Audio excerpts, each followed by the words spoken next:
Logaritmos. Primeramente vamos a definir qué es un logaritmo. Para eso necesitamos conocer sus partes o lo que le define. En todo caso, como ahí lo pueden observar, el logaritmo está compuesto por la base, un argumento y el resultado que llegaría a ser el logaritmo. Hay ciertas condiciones donde nos dicen que el a o la base tiene que ser mayor a 0 y diferente de 1. Y b, el argumento, tiene que ser mayor a 0. Entonces, sabiendo esos conocimientos previos, tenemos que un logaritmo es un exponente. Ahí podemos ver un ejemplo donde podemos observar la relación que tiene un logaritmo con una potencia. En el texto que les había enviado lo explico de mejor manera, donde nos dice que el logaritmo de 2 en base de 2 de 64 es igual a 6. ¿Por qué? Porque la base elevado a la 6 al logaritmo es igual a 64.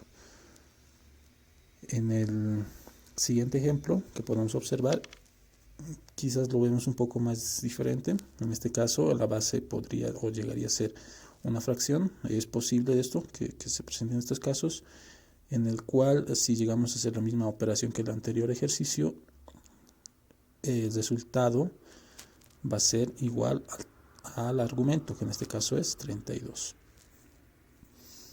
Ahora en este siguiente ejemplo es algo un poco usual ver este tipo de logaritmos donde no presentan bases.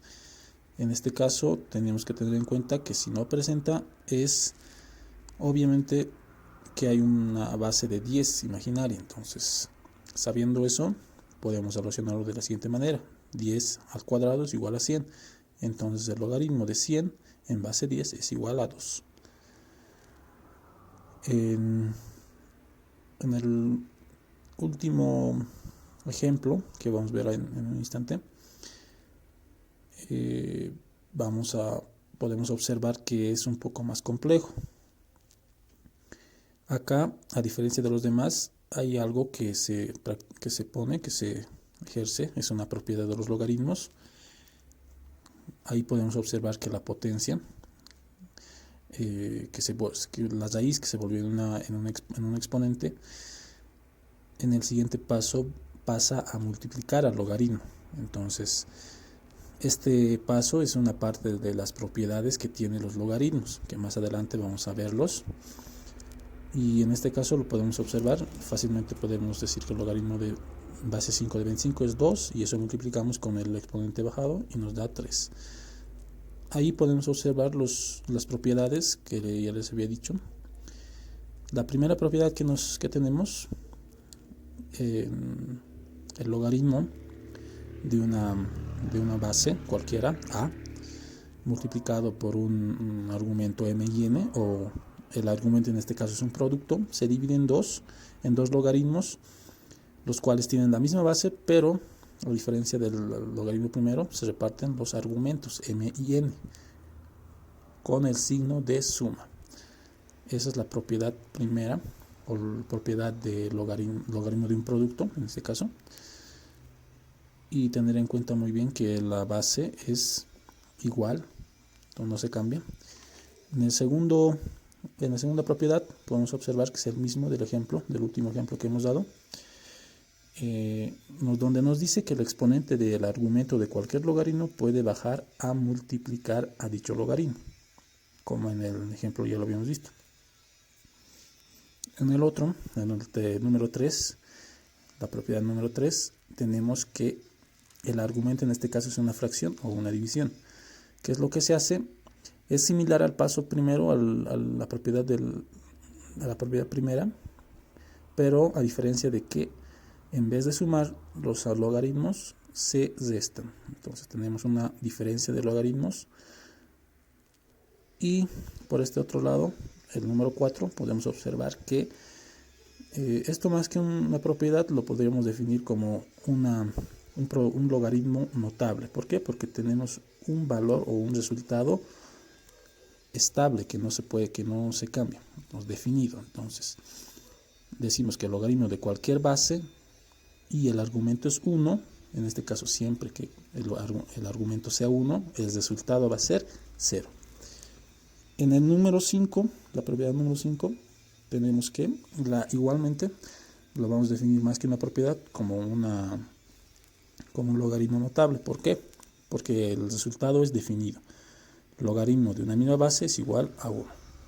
En la última propiedad, tenemos que, al igual que los otros, es un logaritmo definido, donde nos indica que una base elevado a un logaritmo con la misma base a la que está elevado, el resultado va a ser el argumento. No solo son estos las propiedades, hay varios, pero estos son los esenciales y de acá derivan las demás propiedades inherentes. Ahora, pasamos a la parte de un ejemplo bien importante y la valoración del por qué los logaritmos son importantes en las matemáticas. Se hayan dado cuenta de cómo poder resolver ese ejemplo. Si se preguntan cómo podrían resolver o despejar la variable x en ese ejemplo, podemos observar que la variable x es un exponente. Entonces, sin saber logaritmos puede que haya tenido problemas, pero una vez conociendo las propiedades y el conocimiento previo de los logaritmos, pueden resolver en 1 o 2 pasos ese ejemplo, que quizás en álgebra común es difícil, incluso casi imposible en muchos casos. Entonces, con logaritmos sí se puede. Esa es una importante aclaración y valoración acerca de los logaritmos. También en muchos casos se pueden observar en la vida real, como por ejemplo en las escalas de los terremotos que se presentan, se los presenta en forma logarítmica. Pasando acerca de este tema, quizás es un poco sí, igual a lo que ya habíamos hablado, pero los logaritmos también tienen ecuaciones. Se les denomina, como pueden observar, ecuaciones logarítmicas, en las cuales podemos observar la incógnita en esos 3 puntos, en esos 3 cuadros que podemos ver ahí, en el argumento, en la base, o la incógnita puede estar multiplicando el logaritmo. Para cada uno de estos pasos se aplica la definición que está en el cuadro verde derecho, el cual nos indica cómo resolver este tipo de ecuaciones, una propiedad importante para resolver ecuaciones logarítmicas. ¿Qué nos dice la propiedad? Que dos logaritmos que que pueden estar en diferentes miembros de una ecuación, que tengan la misma base, como le podemos ver, la base es b, sus argumentos llegarían a ser iguales, como la flecha roja nos indica. Si se cumplen esas condiciones de dos logaritmos, de una igualdad de logaritmos con bases iguales, los argumentos son también iguales. Eso debemos tenerlo bien claro para resolver ecuaciones logarítmicas.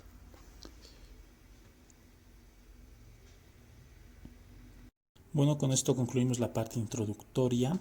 Gracias.